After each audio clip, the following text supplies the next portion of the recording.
Sobat SMA, pasti sudah gak asing lagi dengan danau dan sungai bukan? Danau dan sungai merupakan salah satu contoh perairan darat yang umum kita jumpai. Ayo, ada yang sudah tahu belum apa itu perairan darat? Berdasarkan Kamus Besar Bahasa Indonesia atau KBBI, perairan darat adalah sekumpulan air yang ada di daratan. Contohnya seperti sungai, danau, dan rawa. Adanya perairan ini berguna bagi kehidupan di sekitar kita. Contohnya untuk kebutuhan makan dan minum, keperluan rumah tangga, sampai dengan industri. Biar kamu semakin mengenal perairan darat, simak pembahasan berikut ini yuk. Sebelum kita bahas lebih lanjut tentang perairan darat, alangkah baiknya kita perkenalan dulu yuk. Halo, perkenalkan nama saya Zahra Radisti Fatin dari SMA Negeri 2 Purbalingga, kelas 10G, nomor absen 36. Halo, perkenalkan nama saya Muhammad Alvin Dwi Cahyo dari SMA Negeri 2 Purbalingga, kelas 10G nomor absen 22.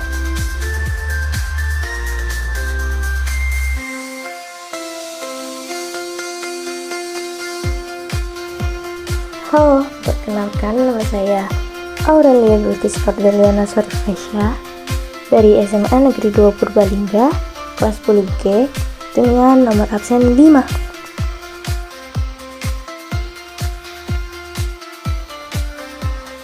Halo, perkenalkan nama saya Akbar Ramadan dari SMA Negeri 2 Purbalingga, kelas 10G, nomor absen 15.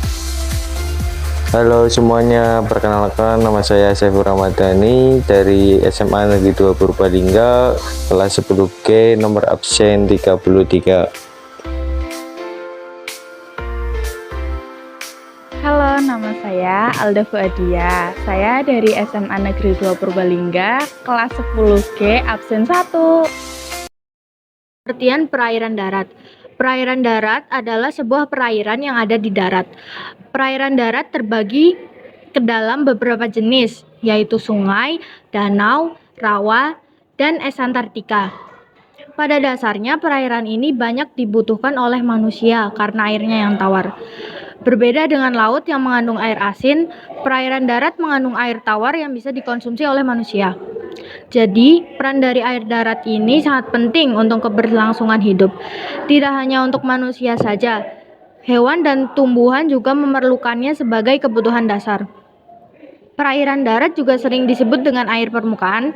Alasannya gampang, yaitu karena air ini ada di atas permukaan tanah. Pengertian sungai. Sungai adalah aliran air permukaan yang berbentuk memanjang dan mengalir secara terus-menerus dari hulu ke hilir. Arah aliran sungai sesuai dengan sifat air, dari tempat tinggi ke tempat rendah. Sungai bermula dari gunung atau dataran tinggi menuju ke danau atau lautan. Jenis-jenis sungai berdasarkan sumber airnya, sungai dibagi menjadi 3. Yang pertama, sungai hujan. Airnya berasal dari proses presipitasi dan keluar melalui mata air di bagian hulu. Contohnya, Sungai Bengawan Solo, Sungai Citarum, dan Sungai Ciliwung. Yang kedua, Sungai Glacier. Airnya berasal dari es atau salju yang mencair. Contohnya, Sungai Mambramo yang airnya berasal dari es di Puncak Jaya, Papua. Yang ketiga, sungai campuran. Airnya berasal dari proses presipitasi dan pencairan es atau salju. Contohnya, Sungai Digul. Sungai berdasarkan pola alirannya. Yang pertama ada aliran dendritik. Sungai dengan pola aliran ini paling umum kita jumpai. Sungai dengan pola aliran dendritik memiliki ciri-ciri daerah aliran sungai yang luas, aliran sungai konsekuen, dan anak-anak sungainya mirip cabang atau akar pohon. Yang kedua ada pola aliran trellis. Sungai dengan pola aliran ini banyak ditemukan di daerah yang memiliki struktur perlipatan dan berada di daerah pesisir. Anak-anak sungai dari pola trellis ini membentuk sudut 90 derajat terhadap sungai induknya dengan panjang yang relatif sama. Ketiga ada pola aliran rektangular. Sungai dengan pola aliran ini terbentuk akibat adanya patahan pada permukaan suatu daerah. Selain itu, sungai ini juga memiliki geometri berbentuk persegi dengan sudut 90 derajat. Namun, berbeda dengan trellis, pola ini sangat dipengaruhi oleh keberadaan struktur batuan, sehingga terkadang tidak ada jaringan antar sungai. Yang keempat, ada aliran paralel. Pola aliran paralel memiliki aliran yang hampir sejajar dengan sungai induk. Jenis sungai ini terbentuk di daerah dengan batuan seragam dengan kemiringan yang sama. Umumnya, sungai ini terbentuk di wilayah pesisir yang sempit atau lereng perbukitan panjang. Yang kelima, ada pola aliran radial sentripetal. Terbentuk pada sungai-sungai dari arah yang berbeda dan bertemu di dalam satu cekungan, seperti laut pedalaman, danau, atau cekungan struktural. Yang keenam ada pola aliran radial sentrifugal. Pola aliran ini ditemukan di daerah dengan topografi seperti kubah, bukit terisolasi, atau kerucut vulkanik dengan lereng divergen yang ditemukan pada semua arah. Sungai dengan pola aliran radial sentrifugal berasal dari puncak topografi dan menyebar ke segala arah. Yang ketujuh ada pola aliran anular. Sungai dengan pola aliran ini memiliki bentuk melingkar yang menunjukkan aliran konsentrasi sungai di sekitar dataran tinggi. Umumnya, pola aliran ini terjadi ketika batuan keras dan lunak tersusun dalam bentuk konsentris di sebuah struktur seperti kubah. Sungai memiliki beberapa manfaat dan peranan bagi kehidupan manusia. Yang pertama adalah tempat penampungan air hujan. Air hujan yang baru saja turun akan mengendap, kemudian mengalir menuju suatu tempat. Air yang memiliki sifat bergerak dari dataran tinggi ke rendah secara alami akan mengalir menuju sungai sebagai saluran air yang terbuka. Kedua, sumber kehidupan. Dalam suatu sungai terdapat banyak sekali kekayaan hayati yang dapat dimanfaatkan oleh manusia. Salah satunya ialah terdapatnya ikan-ikan yang ada di sungai, yang mampu dipergunakan oleh masyarakat sebagai sumber penghasilannya.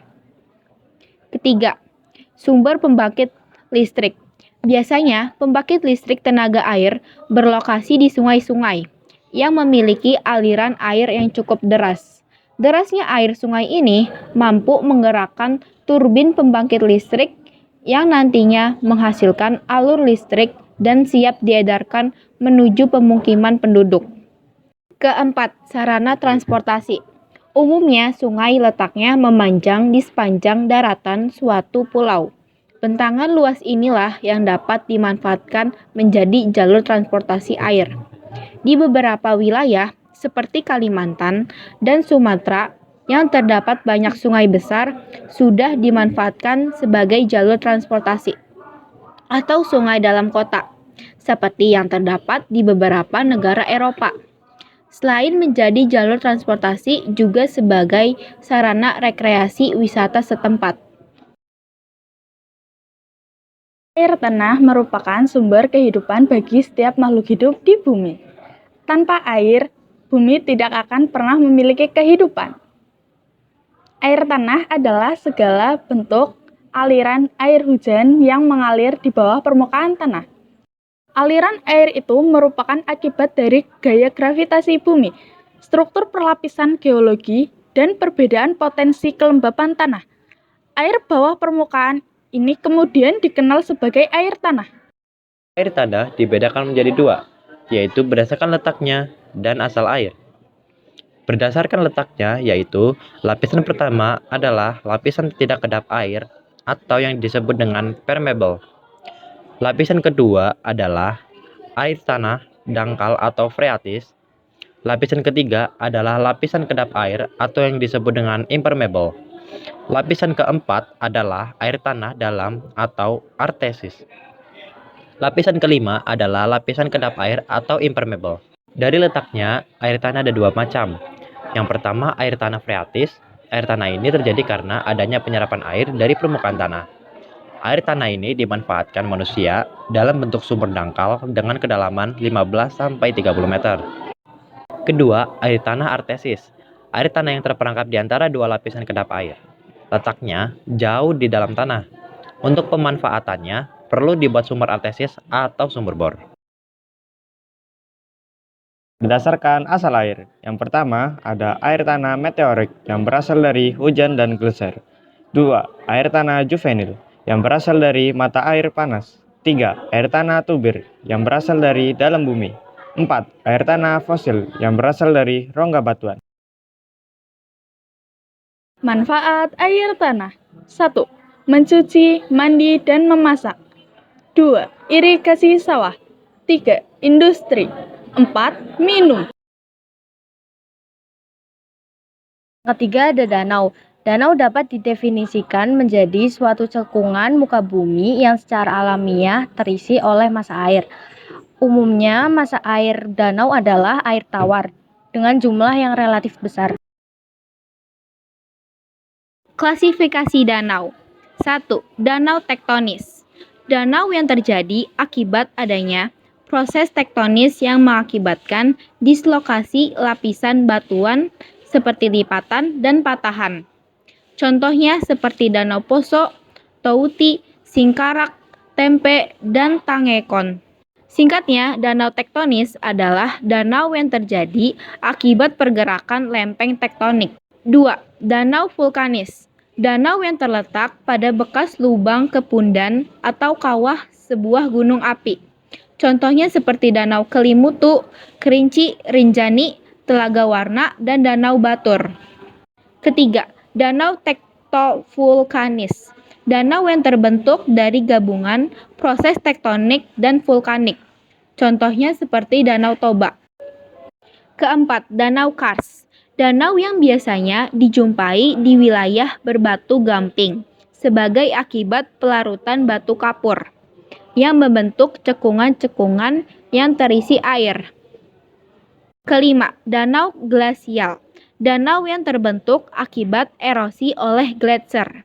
Contohnya seperti Danau Ontario, Danau Superior, Danau McKenzie, Danau Michigan. Keenam, danau buatan.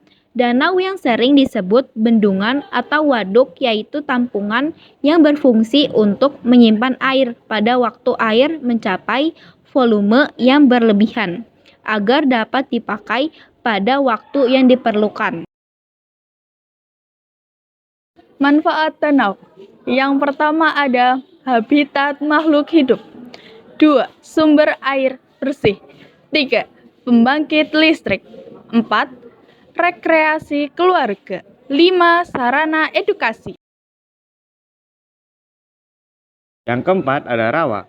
Dapat didefinisikan tanah basah yang selalu digenangi air secara alami karena sistem drainase yang jelek atau letaknya lebih rendah dari daerah sekelilingnya. Karakteristik rawa. Yang pertama adalah air rawa adalah airnya asam dan berwarna coklat, tampak kehitam-hitaman. Lalu yang kedua itu air rawa di sekitar pantai sangat dipengaruhi oleh pasang surutnya air laut. Yang ketiga, pada saat air laut pasang, permukaan rawa banyak tergenang dan saat air surut, daerah ini menjadi kering. Yang keempat, rawa di tepi pantai banyak ditumbuhi oleh pohon bakau, sedangkan yang ada di daerah pedalaman banyak ditumbuhi palem nipah atau sejenis palem. Yang kelima, kadar keasaman airnya tinggi. Keenam, airnya tidak dapat diminum. Yang ketujuh, dasar rawa terdapat tanah gambut. Persebaran rawa di Indonesia umumnya terdapat di 4 pulau besar di luar Jawa, yaitu Pulau Sumatera, Kalimantan, dan Papua, dan sebagian kecil di Pulau Sulawesi. Jenis-jenis rawa. Yang pertama ada rawa air tawar. Rawa air tawar adalah rawa yang terbentuk dari air tawar dengan kadar garam rendah. Rawa air tawar biasanya terbentuk di daerah hutan yang dekat dengan danau atau sungai, sehingga tanahnya tergenang oleh air. Yang kedua ada rawa air asin. Rawa air asin adalah lahan basah yang tergenang saat air asin atau air laut mengalami pasang. Rawa air asin biasanya terbentuk di daerah pesisir pantai tropis dengan lahan berupa lumpur dan gambut. Yang ketiga ada rawa air payau. Rawa air payau adalah rawa yang terbentuk di daerah muara, di mana air laut bertemu dengan air tawar. Rawa air payau memiliki air yang lebih asin daripada rawa air tawar, namun kurang asin daripada rawa air asin. Adalah bongkahan besar kristal es, salju, batu, sedimen, dan seringkali air cair yang berasal dari darat dan bergerak perlahan menuruni lereng di bawah pengaruh berat dan gravitasinya sendiri. Istilah gletser berasal dari bahasa Prancis, yaitu glace, dari kata gleh and say, yang artinya es. Karena itu, gletser sering disebut sungai es. Gletser terbagi dalam dua kelompok, yaitu gletser alpin atau gletser gunung dan lapisan es. Gletser alpin. Gletser alpin terbentuk di lereng gunung dan bergerak ke bawah melalui lembah. Kadang-kadang, gletser alpin membuat atau memperdalam lembah dengan mendorong kotoran, tanah, dan material lain agar tidak menghalangi jalannya. Gletser alpin ini ditemukan di pegunungan di setiap benua, kecuali Australia. Gletser Gorner di Swiss dan Gletser Furtwängler di Tanzania, keduanya merupakan gletser pegunungan yang khas. Gletser alpin ini dikenal juga sebagai gletser lembah atau gletser gunung. Sedangkan lapisan es tidak seperti gletser alpin, tidak terbatas di daerah pegunungan. Mereka membentuk kubah yang luas dan menyebar dari pusatnya ke segala arah. Saat lapisan es menyebar, mereka menutupi segala sesuatu di sekitarnya dengan lapisan es yang tebal, termasuk lembah, dataran, dan bahkan seluruh pegunungan. Karakteristik gletser. Beberapa karakteristik utama gletser meliputi: yang pertama, gletser memiliki bentuk seperti lidah yang panjangnya dapat mencapai beberapa kilometer. Mereka bisa sangat besar, mencakup area luas di pegunungan atau Antartika.